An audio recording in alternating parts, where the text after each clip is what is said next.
We have to learn. There were some important lessons about that game and the reason why we lost it when in many moments we had total control of the game.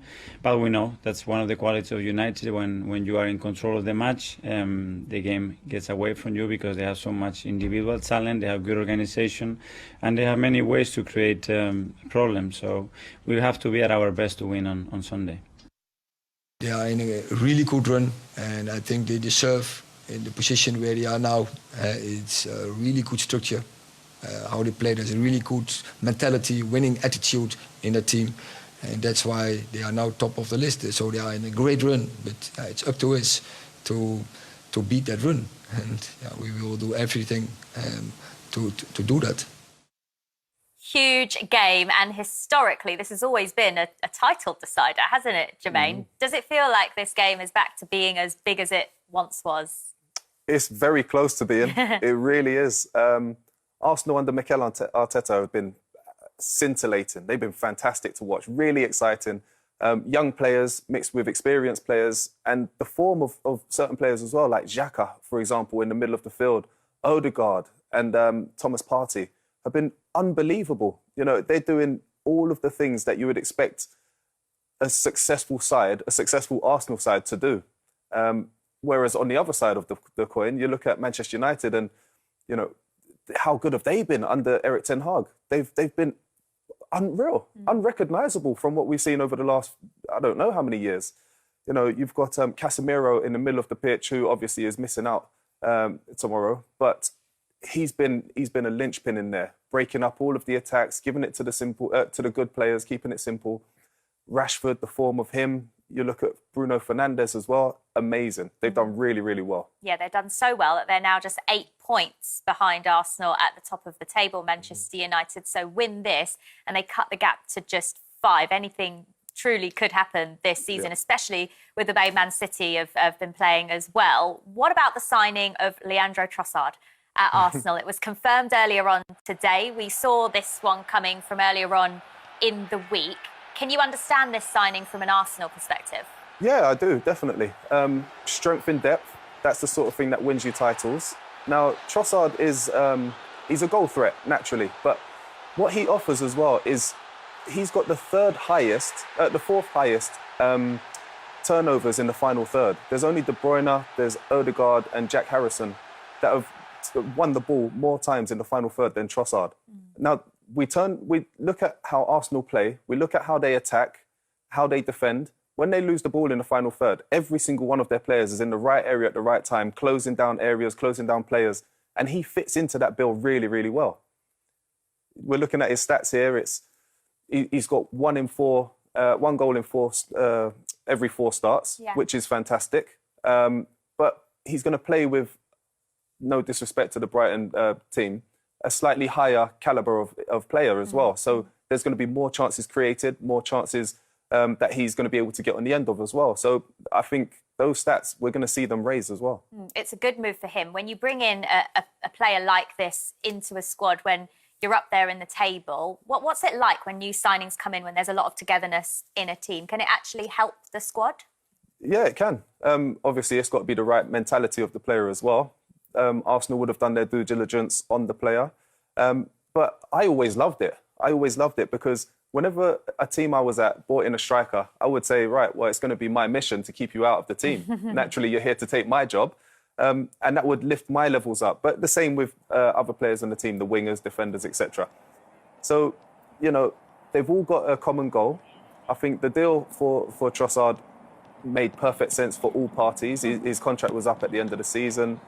He wasn't signing an extension or anything like that. So, you know, Arsenal were looking for reinforcements. They've got a great one there. And Arsenal come into this big match against Manchester United off the back of the North London derby win. It doesn't get much bigger than that. How well do you think they performed in this game? I thought Arsenal were brilliant. I thought Tottenham were poor. So it's, I think Arsenal were quite unlucky not to have gone in maybe 3-4 goals in the first half. Spurs got off lightly, in my opinion. But you look at the way they played. Saka was on absolute fire. Everybody he came up against playing left back for Spurs, he taught them a lesson, an absolute lesson. You've got Odegaard in the middle as well. they're playing with such a freedom. They're so carefree, but they're so organised as well. Mikel Arteta's got them working absolute wonders perfectly for what he's trying to achieve. And when you hear the comments from the likes of Pep Guardiola, who after the victory over Tottenham yesterday said that Arsenal are a hungry team. You can see the fire and the desire in the team because they haven't won a title for such a long time. And that's kind of the comparison he was giving with Manchester City. Do you think that's enough to carry them over the line, Arsenal? It's not enough to carry them over the line, but it's enough to get them close enough. And then you need the reinforcements, and then you need the experienced players, and then you need a calm manager, and then you need a fan base who understand what you're coming up against. They've got it all, though, right? It seems that way. You know, Arsenal seem like they're in the right place mentally, physically, emotionally as well. And it's just a matter of time, I think, before Arsenal are crowned champions. This is the biggest game of the season, I think. They have to come through this one. Manchester United are on form as well. So as long as they can come through this relatively unscathed, I see the champions. Yeah. Wow. Arsenal have only lost one game this season, and it was against Manchester United. 3-1. Yes, exactly. And you talked about Casemiro and the fact he's going to miss this game. Casemiro didn't start in this game either, and Manchester United won. So why has there been such a focus on Casemiro's suspension heading into the game at the Emirates? Because of the form he's been in and the way Manchester United have been ticking while he's been playing. What he does really, really well, he breaks up the play. He finds himself, he's almost like a magnet. Wherever the opposition team are attacking, he tends to find himself in those areas. He's got cute little foul in him as well, which nothing but experience will bring you. But he's also got the respect from his teammates. So everybody understands how strong he is in that position. His positional sense, his physical ability, his passing ability as well. And without that in the team, it's such a different outlook. They look so different when he's not there. That was early on in the season. Yeah.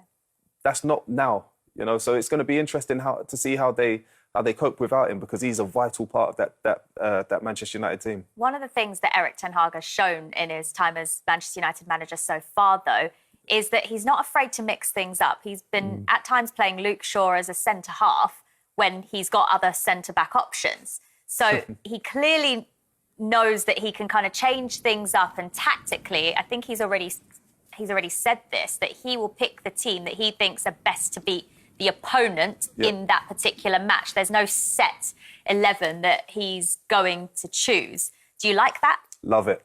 I absolutely love it, because it keeps everybody on their toes, every single player. So there's no time or no chance for any player to almost, you know, expect to start. Yeah. It's not going to happen. So he's keeping everybody guessing, keeping everybody's levels as high as they possibly can, just so that they're firing on all cylinders. And that's what we've seen with the results. Yeah, the run has been unbelievable. They've won every single game in all competitions since the World Cup, up until that draw with Crystal Palace at Selhurst Park on Wednesday night. It was a late equaliser and a stunning free kick that was scored by Elise in the game. Just a nightmare ending to the match. Casemiro getting suspended and then them conceding the goal. But what we did see in the match was Wout Weghorst making his debut for the club. What do you think he brings, and do you think he'll start again against Arsenal? He brings a totally different element to the attack, to the style of play that Manchester United have. And having seen him play while he was at Burnley, obviously they got relegated and he was relatively new in the role.